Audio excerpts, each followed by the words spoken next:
Alright guys, Papa Pepper once again. This is day 16 of 50 Days to Understanding the End Times More Accurately. This one's going to get a little fun for some of you. Day 16, Overtake You as a Thief. We know thus far that believers are not appointed to wrath, and that the day of the Lord is a time of God's wrath. Therefore, believers will not be overtaken by the day of the Lord at all. Why then do we read the following? Quote, "But ye, brethren, are not in darkness, that day should overtake you as a thief." End quote. 1 Thessalonians chapter 5, verse 4. I believe that there is a significance in this added phrase, as a thief. A thief tries to sneak in and catch people unaware or off guard. An event that believers will not be here for cannot catch them off guard or overtake them as a thief. However, if the Bible teaches that the same day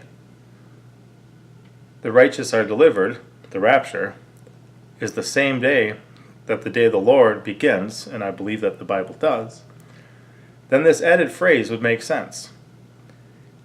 When we evaluate how the day of the Lord is said to come, we can also draw some interesting conclusions. For yourselves know perfectly that the day of the Lord so cometh as a thief in the night. 1 Thessalonians chapter 5, verse 2. But the day of the Lord will come as a thief in the night. 2 Peter chapter 3, verse 10a. We are clearly and repeatedly told that the day of the Lord will come as a thief in the night. This does not mean that it will be able to sneak in and catch everyone by surprise after all. But know this, that if the good man of the house had known in what hour the thief would come, he would have watched and would have not suffered his house to be broken up. Matthew chapter 24, verse 43. I had one pre-tribulational pastor actually write me and claim that the day of the Lord could not come as a thief if it had to be preceded by other events. Based on the following, I dismissed his claim as inaccurate. Quote, "The sun shall be turned into darkness and the moon into blood before the great and terrible day of the Lord come." End quote. Joel chapter 2, verse 31.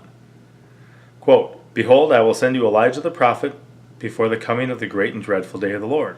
End quote. Malachi chapter 4, verse 5. Quote, "Let no man deceive you by any means, for that day shall not come, except there come a falling away first, and the man of sin be revealed, the son of perdition." End quote. 2 Thessalonians chapter 2, verse 3. Based on these verses alone, I would conclude that multiple events would have to occur prior to the day of the Lord if the Bible is to remain accurate. Point number 1. The day of the Lord will not overtake us as a thief. Point number 2. Technically, this period of God's end-time wrath, the day of the Lord will not overtake believers at all, for they are not appointed to wrath. Point number 3. The good man of the house may be able to know in what watch the thief will come. Point number 4. The day of the Lord is preceded by specific events. Point number 5. Coming as a thief does not necessitate no warning or signal events occurring prior. Alright, that was day 16. Papa out.